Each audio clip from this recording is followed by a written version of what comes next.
Selamat pagi Bapak Ibu Saudara yang ada di rumah, teman-teman yang ada di rumah juga. Senang kembali bisa berjumpa bersama di Devotion from Home. Pada hari ini kita mau ngebahas tentang sesuatu hal yang sering kita lakukan, dan kita juga bisa melihat bagaimana juga hal ini bisa berdampak kepada sesuatu yang negatif ataupun yang positif, ya. Dan judul yang saya ambil pada hari ini adalah perkataanmu adalah senjatamu. Kenapa demikian? Kita langsung saja buka Alkitab kita bersama-sama. Kita mau belajar dan kita mau membaca di Efesus 4. Efesus 4 ayat yang ke-29 yang berkata, "Janganlah ada perkataan kotor keluar dari mulut, tetapi pakailah perkataan yang baik untuk membangun di mana perlu, supaya mereka yang mendengarnya beroleh kasih karunia." Sebelum lanjut dan kita membahas firman pada hari ini, mari kita berdoa. Tuhan, kami mengucap syukur untuk hari ini. Kami masih bisa diberi kesehatan, kami masih bisa diberi nafas kehidupan untuk melihat dan menonton video ini, Tuhan. Dan kami mau meminta hikmat-Mu, ya Tuhan, untuk kami bisa mengerti firman yang akan kami pelajari bersama, ya Tuhan. Dan kami juga percaya, Tuhan, untuk ke depannya Engkau yang memampukan kami untuk bisa melakukan firman-Mu ini dengan seturut dengan kehendak Engkau juga, ya Tuhan. Terima kasih di dalam nama Yesus. Amin. Ya, kenapa aku mengambil topik ini, perkataanmu adalah senjatamu? Karena satu sisi ketika kita juga melihat, ya, kalau kita sebagai manusia tidak berbicara, tidak ngomong, itu ibaratnya kayak kita tuh kurang hidup gitu kan. Dan nggak dipungkiri juga ketika kita ngomong tuh suatu hubungan pun akan terjalin gitu. Entah di dalam suatu, di dunia pekerjaan, even juga studi kita gitu kan, yang anak muda yang masih kuliah di SMA ataupun yang di keluarga pun gitu kan, pasti perlu ada namanya suatu pembicaraan. Dan di sini menariknya jelas terlihat banget, ya, sudah awalnya jangan, di firman Tuhan, janganlah ada perkataan kotor keluar dari mulutmu. Nah, perkataan kotor ini kalau di saat ini yang aku juga observe di dalam pergaulan anak-anak muda, itu kalau nggak ngomong kata-kata yang kotor gitu kan, ataupun kasar tuh kayak, apalagi di tempat tongkrongan itu kayak masih kurang nyatu gitu. Bahkan teman saya yang bilang, ada yang bilang kayak SPOK gitu kan, jadi subjek, predikat, objek gitu kan. Nah, K-nya ini itu ditambah kata-kata kotor. Tapi ini hanya candaan aja. Dan sesuatu hal yang tadi itu, ya, itu kata-kata kotor itu memang sudah kayak udah sering dan bahkan udah kayak biasa aja di dalam suatu pergaulan. Ini ngebahas tentang anak muda, ya kan, udah biasa aja gitu kan.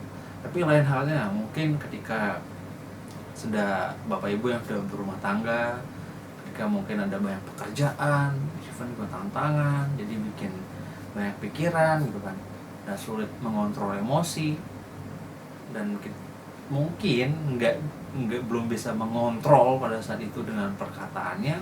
Jadi kata-kata kotor pun ataupun kasar pun terucapkan gitu kan, entah kepada pasangannya sebagai suami ataupun istri, ataupun kepada anak-anaknya gitu.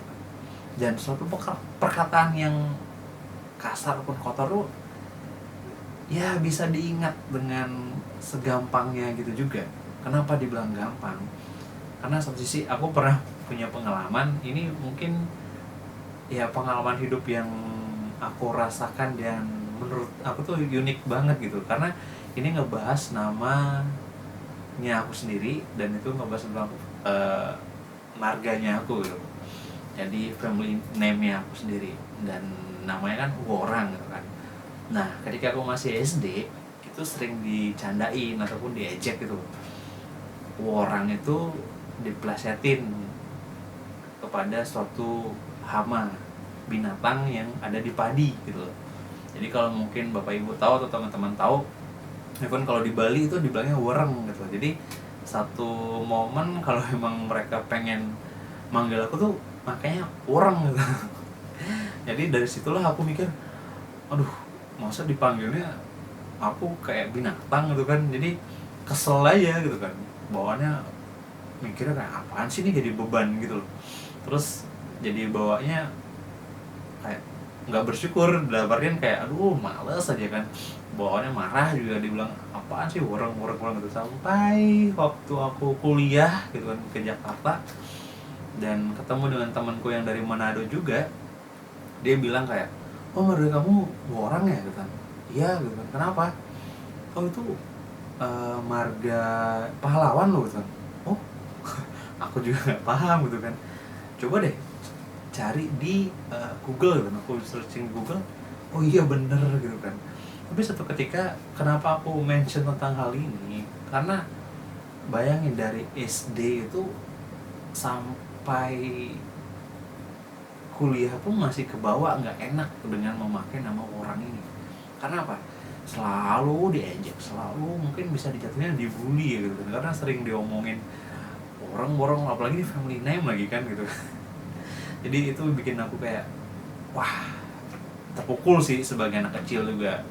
Dan dari sanalah mulai pemikiran yang salah tentang nama keluarga ini. Dan itulah hebatnya dari perkataan kita. Entah kita mau memakai suatu hal yang benar ataupun yang sampai yang salah dan bisa menyakitkan seperti itu. Dan suatu ilustrasi yang mau aku tunjukkan ini, ya ini kertas biasa gitu kan. Tapi bayangkan ya, ketika kertas biasa ini ibaratnya sebagai ya manusia gitu kan, yang memiliki perasaan. Bayangkan ketika orang mengejek kita gitu kan, ataupun menfitnah kita, udah ada satu kerusakan yang ada gitu. Terus ada juga yang benar-benar menghujat kita gitu kan, dia benar-benar gak suka kita, wah kita dihujat, kita dimaki gitu kan, wah habis lah kan. Ataupun banyak hal lah di dunia ini yang mungkin perkataan kita bisa menyakitkan satu sama lain, entah di sosial media, entah di sesama kita, ataupun dalam artian yang dekat kita gitu, di keluarga, di dunia kerja, teman-teman kita yang di perkuliahan. Sampai segitunya sakitnya dan bisa sampai segini. Tapi mungkin bagaimana cara kita untuk bisa ya meminta maaf? Bisa aja dengan perkataan juga kan, maaf. Dan mungkin gak banyak orang juga yang bisa langsung memaafkan. Tapi sehebat-hebatnya manusia juga ketika dia ataupun saya memaafkan. Lihat hasilnya. Ya, kertas ini pun masih ada suatu berkas yang tidak semula lurus gitu. Ini sudah banyak ada sudut-sudut yang tercipta gitu, dan udah mulai hancur gitu. Dan itu sama halnya sebagai manusia juga memiliki perasaan ketika diomongin, dijelekin, dihujat, difitnah. Ada perasaan yang benar-benar sulit untuk bisa melupakan hal itu. Dan itulah efek negatifnya ketika kita melakukan apa yang salah dari perkataan kita. That's why disinilah aku juga diingatkan kembali, gunakanlah perkataan kita itu untuk apa sih? Kan udah dibilang sini, pakailah perkataan yang baik untuk membangun, memberikan suatu encouragement word kepada setiap teman-teman kita. Ini juga benar-benar suatu hal yang diperlukan, dan juga bagaimana supaya mereka yang mendengar itu beroleh kasih karunia. Satu hal lagi, aku memiliki pengalaman juga ketika main basket itu. Nah, sometimes kalau kita ya mau main basket kayak ataupun main apa aja games gitu kan, kalau lagi kalah kan kesel, gampang tuh keluar kata-kata kotor, kasar gitu kan. kebun binatang lah, apa itu isinya keluar gitu kan. Tapi aku di sini belajar bagaimana untuk bisa menerapkan untuk memberikan suatu input, suatu encouragement word kepada teman-teman ataupun timnya aku pada saat itu ya, anggotanya. Jadi juga mungkin teman aku yang nge-shoot terus nyoba nge-shoot 3 point gitu kan, nggak masuk, aku bilang ya nice try gitu kan, bagus gitu kan, coba lagi next yang shoot yang lain lagi gitu. Terus ada lagi yang coba nge-dribble ataupun nggak nyampe dribblenya gitu kan, oh bagus gitu, ayo main lagi gitu kan. Jadi kayak benar-benar nggak umpatan yang kita keluarkan, tapi benar-benar kita membangun mereka dengan omongan kita. Dan satu ketika momen yang benar-benar kita kerjasama yang bagus, walaupun kadang-kadang ya tetap aja nggak masuk 3 point ataupun shootingnya aku pun nggak masuk gitu. Jadi enak, nggak ada yang kata kasar yang keluar. Jadi di situ malah spiritnya malah saling membangun, saling melengkapi, dan pada akhirnya kami bisa menang walaupun selisihnya dikit doang gitu. Tapi itulah the power of the word ya, apapun perkataan kita yang kita keluarkan itu sebenarnya bisa menjadi senjata kita, menjadi berkat. Hal sederhana, doa kita pun adalah suatu hal yang sederhana, dan itu timbul dari perkataan kita. Makanya pilihan kembali ada di tangan Bapak Ibu ataupun saudara-saudari yang ada di rumah, teman-teman sekalian. Tapi ingat, bagaimana perkataan ini kita bisa keluarkan dan natural kita keluarkan dengan baik dan benar, itu berasal dari hubungan kita juga bersama Tuhan. Ketika kita diisi pemikiran kita dengan firman Tuhan, secara nggak langsung perkataan kita pun bisa kita kontrol di dalam firman Tuhan itu sendiri. Oleh sebab itu, jangan lupa untuk bisa membangun hubungan setiap hari bersama Tuhan. Yes, manusia nggak ada apa-apanya, maka oleh sebab itu kita perlu untuk membangun hubungan setiap harinya, berkomunikasi, membangun hubungan bersama Tuhan. Dan impact-nya itu kita bisa mengontrol perkataan kita, at least kepada siapa kita ngobrol, kepada siapa kita mau memberikan suatu doa, berkat dari perkataan kita, dan itulah impact yang luar biasa untuk banyak orang. Terima kasih, dan mari kita berdoa.